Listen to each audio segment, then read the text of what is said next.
अब एमटीक्यू स्टार्ट करते हैं। सेकंड एमटीक्यू 8.2, एस लिमिटेड एक कंपनी है, उन्होंने एक नोटिस डाला जर्नल पे, एडिशनल इट्स कंपनी जर्नल यानी कि कंपनी मैगजीन में, to request help in solving a problem with one of its computer products the Brack. उनका कंप्यूटर प्रोडक्ट है, उसमें कोई प्रॉब्लम थी, उन्होंने अपने मैगजीन में एक नोटिस डाला। क्या था वो नोटिस, देखते हैं कि मैं 10,000 रिवॉर्ड दूंगा अपने किसी भी एम्प्लॉय को जो कि ये इसका सोल्यूशन जो है वो मुझे देगा 1 अप्रैल से पहले। यानी कि 1 अप्रैल से पहले जो मेरी इस प्रोडक्ट में मसला है, उस मसले को जो भी मेरा एम्प्लॉई सॉल्व करेगा उसको मैं 10,000 रिवॉर्ड दूंगा। अब दो लोग इन्वॉल्व हैं, अब आपने गौर से सुनना है। सिड जो कि मैरिड है to an employee of S limited, यानी कि सिड जो है वो बेसिकली एम्प्लॉयर जो है, एम्प्लॉय जो है, जो इस कंपनी का एम्प्लॉय है उसकी वाइफ या हस्बैंड होगी, ठीक है, क्योंकि मैरिड है, उन्होंने यहाँ पर क्लियरली मेंशन नहीं किया हुआ। एम्प्लॉय की वाइफ या हस्बैंड होगी, ठीक है। यानी कि सेठ जो बंदा था या बंदी थी जो भी थी, वो एम्प्लॉय की, वो एम्प्लॉय का स्पाउस था, सिंपल। रीड द जर्नल, उसने ये जर्नल पढ़ा, उसने मैगजीन पढ़ा और उसने सोचा कि यार मैं प्रॉब्लम सॉल्व कर सकता हूँ, तो उसने उस प्रॉब्लम को काम उस पर काम करना शुरू कर दी, ठीक है। एक और बंदा था एड, जो कि एम्प्लॉयड बाय एस लिमिटेड था, यानी कि एड जो है वो एम्प्लॉयर था, सॉरी एम्प्लॉय था कंपनी का। उसने भी ये देखा एडवर्टीजमेंट और उसने भी इस पे काम करना शुरू कर दिया। एड ने जो है ये प्रॉब्लम सॉल्व कर दी। एड ने जो है ये प्रॉब्लम सॉल्व कर दी।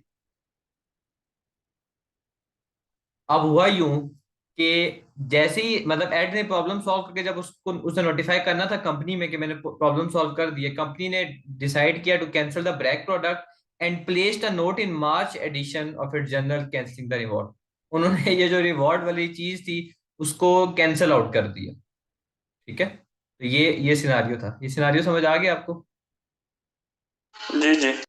अब पहला क्वेश्चन तो वैसे जनरली जनरली क्वेश्चन है कि किस टाइप ऑफ कॉन्ट ये कौन से टाइप ऑफ कॉन्ट्रैक्ट है, यानी कि एक ऐसा कॉन्ट्रैक्ट जिसमें मैं रिवॉर्ड किसी को दे रहा हूँ, तो वो कॉन्ट्रैक्ट किस टाइप ऑफ कॉन्ट्रैक्ट होता है। ये आपने याद रखना है, बहुत सिंपल है, ये यूनिलैटरल कॉन्ट्रैक्ट होता है। क्योंकि ऐसे कॉन्ट्रैक्ट में मतलब दूसरी पार्टी को सिर्फ परफॉर्मेंस करनी होती है ना।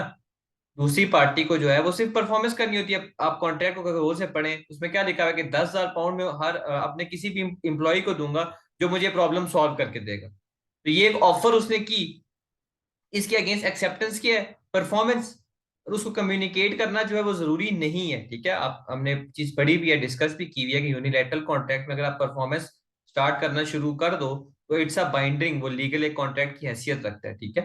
तो जो रिवॉर्ड का offer, offer to reward something, कि आप अगर किसी को रिवॉर्ड दे रहे हो, उसकी जो ऑफर है वो क्या होती है, वो यूनिलैटरल कॉन्ट्रैक्ट होता है। यही केस मिसेस कार्लिल वाला था, जहां पर जो मेडिसिन कंपनी थी उन्होंने यही था ना कि अगर आप हमारी ये मेडिसिन यूज करेंगे तो आपको ये बीमारी नहीं होगी, अगर हुई तो हम आपको पैसे देंगे, रिवॉर्ड करेंगे। तो उसमें भी उन्होंने यही किया, उन्होंने जस्ट उनकी जो बातें थी उनको कंप्लाई करना था, दैट्स इट। उनको नोटिफाई जो है वो करना जरूरी नहीं था। तो बाद में उन्होंने फिर जब वो कहा कि हम नहीं आपको पैसे देते, ये तो न्यूज़पेपर की एडवर्टीजमेंट है, तो कोर्ट ने कहा ऐसा नहीं है, ये जो आपने प्लेस की थी एडवर्टीजमेंट, इसमें फर्दर निगोशिएशन की कोई गुंजाइश नहीं थी, ठीक है। और दूसरी पार्टी ने जस्ट कंप्लाई करना था चीजों को, तो वो क्लेमेबल है, जो डैमेज या जो रिवॉर्ड है वो क्लेमेबल है। तो है, जो ऑफर ऑफ रिवॉर्ड होता है ना वो यूनिलैटरल कॉन्ट्रैक्ट होता है। कि अगर कोई भी ऑफर है किसी को रिवॉर्ड करने की तो वो यूनिलैटरल कॉन्ट्रैक्ट होता है। जैसे आपकी कोई घड़ी घूमगी, आपने दूसरी पार्टी से कहा, आपने अखबार में इश्तेहार दे दिया, आपने नोटिस लगा दिया कि यार जिसने मुझे घड़ी ढूंढ के दी उसको मैं इतने पैसे दूंगा, ठीक है। तो ये सारे यूनिलैटरल कॉन्ट्रैक्ट होते हैं जहां पर दूसरी पार्टी ने जस्ट परफॉर्मेंस करनी होती है, ठीक है। तो ये यूनिलैटरल कॉन्ट्रैक्ट है। ये क्लियर है? जी जी। नहीं है?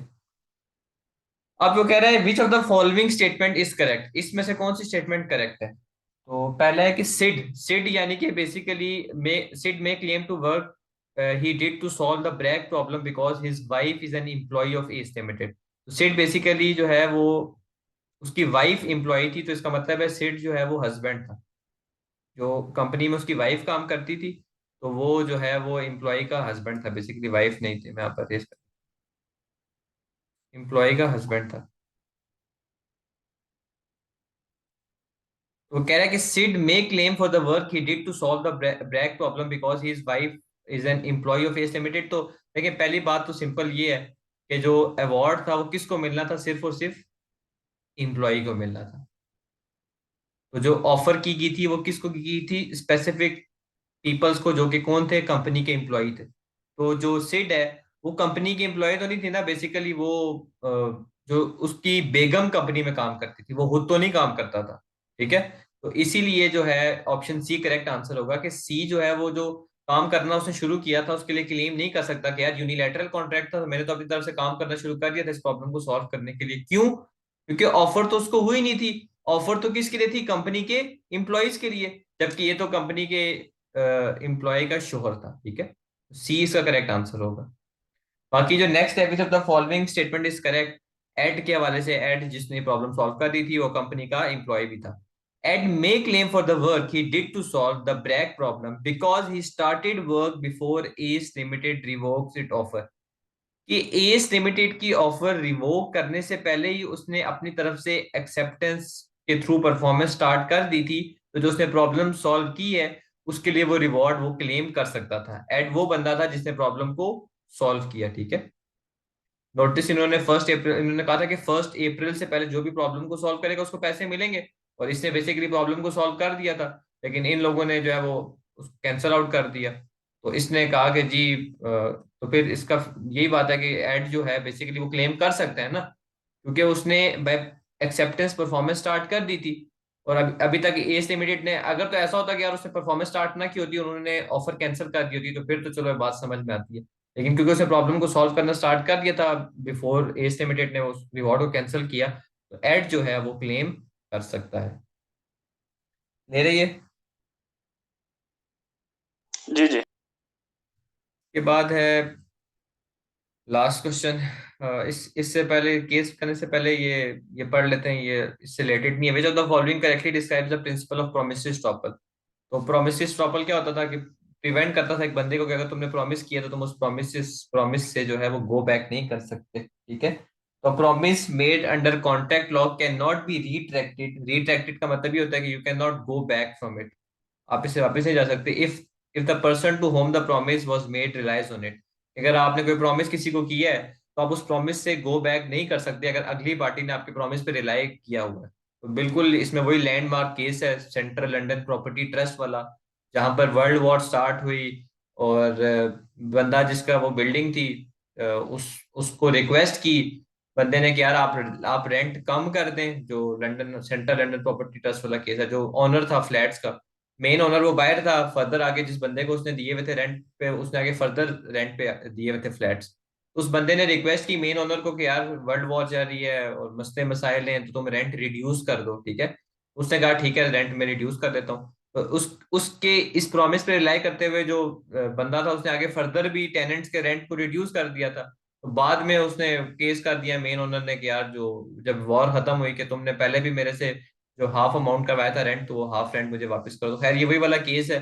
तो इसमें प्रोमिस स्टॉपर का प्रिंसिपल यही कहता है कि एक बंदा जो है अगर वो प्रॉमिस करता है किसी से तो उससे वो वापस पीछे हट नहीं सकता। तो ऑप्शन ए जो है वो राइट आंसर है। अब जो सेकंड है क्वेश्चन है उसमें वो पूछ रहा है कि जो चारों पार्टीज हैं ए बी सी और डी, किस सिचुएशन में जो है वो डेब्ट रिकवरेबल होगा, किस सिचुएशन में जो डेट है वो रिकवरेबल नहीं होगा। तो हम वहीं से बता देते हैं, केस को जरा पढ़ते हैं।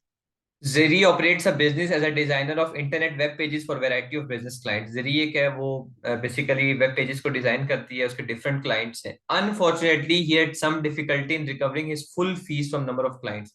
अब ऐसा हुआ कि कुछ क्लाइंट्स है जिससे वो फीस पूरी रिकवर करने में उसको मसला आ रहा है। पार्ट पेमेंट प्रॉब्लम के हवाले से ये क्वेश्चन है। अब आपको पता होना चाहिए पार्ट पेमेंट की एक्सेप्शंस क्या है, वो यहाँ पर लगेंगी। ठीक है।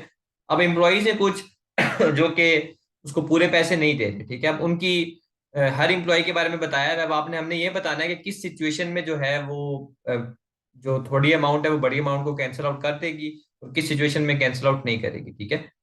तो एड एक बंदा है, वो एक सेल्फ एम्प्लॉयड कार मैकेनिक है। Without contacting Ziri simply sent him cheque for half of his fees stating that he could not pay any more that and that cheque was in full settlement of his outstanding debt. Ziri rang Ed about this and reluctantly agreed to waive half the fee. अब एक उसका जो client था उसने ये किया कि उसने उसको चेक भेजा और उस चेक में उसने उसको आधी फीस दी। ठीक है। और आधी फीस देके कहा कि यार ये फुल सेटलमेंट है, जो तुम्हारे मैंने पैसे देने थे ये हाफ फीस से तुम्हारे सारे पैसे फुल सेटल आउट हो गए। तो आपका क्या ख्याल है कि इस केस में जीरी डेब्ट रिकवरेबल कर सकता है या नहीं कर सकता? अ, उसको ऐड को कह सकता है कि मुझे बकाया अमाउंट दो। Ziri rang ad about this and reluctantly agreed. Reluctantly का मतलब होता है ना कि हेजिटेशन के साथ उसने एग्री किया। नहीं, ठीक है क्योंकि ना? ये तो उसकी मजबूरी है ना, तो ये हाँ इससे वही नहीं ना। जाएगा। तो रिकवरेबल यानी कि वो रिकवर कर सकती है, हमने ये बताया ना कि ऐड को वो कह सकती है कि यार तुम मेरे बाकी पैसे भी वापस करो। कोर्ट की नजर में जो है ये हाफ पेमेंट फुल पेमेंट को सेटल आउट नहीं करेगी, ठीक है। जी इसमें रिकवरेबल होगा। देखिए पार्ट पेमेंट वाला केस है कि अगर तो पेमेंट थर्ड पार्टी ने कर की है, या पेमेंट किसी और वे में हुई है जिससे पेमेंट में सेटिस्फेक्शन हो, जैसे किसी और जगह पे या किसी और तरीके से, for example payment in form of good हुई हो रेदर देन कैश, ऐसी सिचुएशन में जो है वो छोटी अमाउंट बड़ी अमाउंट कैंसिल आउट कर सकती है, लेकिन उसके अलावा नहीं कर सकती, सही है। अब एक और उसका क्लाइंट था बी, वो अकाउंटेंट था, उसने जीरी से कहा कि यार मैं तुम्हें जो पैसे हैं ना वो सिर्फ आधे पे कर सकता हूँ। हाँ ये है कि जो तुम्हारी जो रिमेनिंग हाफ फी बनती है ना, उसकी जगह में तुम्हारा जो अकाउंटिंग का काम है ना, अकाउंटिंग वाला काम कर सकता हूँ, ठीक है। तो अकाउंटेंट था कि तुम्हारा मैं अकाउंटेंसी वर्क डील कर दूंगा। तो इस सिचुएशन में पार्ट पेमेंट जो है वो वैलिड होगी, ठीक है, क्योंकि पेमेंट डिफरेंट फॉर्म में है ना। तो अगर पेमेंट अगर डिफरेंट फॉर्म में हो तो फिर वो मतलब हो जाती है कोर्ट की नजर में। इस सिचुएशन में जीरी जो है वो रिमेनिंग चीज वो रिकवर नहीं कर सकती, तो नॉट रिकवरेबल होगा, ठीक है।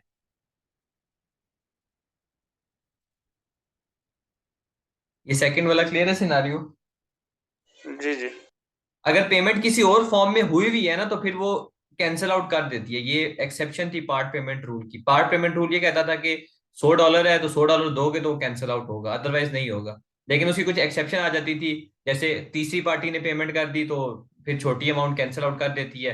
या पेमेंट जो है वो गुड्स की फॉर्म में या किसी और फॉर्म में, जैसे यहाँ पर सर्विसेज की फॉर्म में होगी, तो फिर भी वो एक्सेप्टेबल है, ठीक है। उसके बाद सेटिस्फेक्शन अगर है कि दोनों पार्टीज म्यूचुअली सॉरी अकॉर्ड है कि दोनों पार्टी जो है वो फ्रीली फ्रीली एग्री करते हैं, तो तब भी हो जाती है। फिर उसके बाद थी कि सेटिस्फेक्शन है कि अगर पेमेंट किसी और करेंसी में है या किसी और जगह में है तो फिर भी वो एक्सेप्टेबल होती थी, सही है। तो ये वो एक्सेप्शन है। अब एक और उसका क्लाइंट था सी, वो एक सेल्फ एम्प्लॉयड म्यूजिशियन था।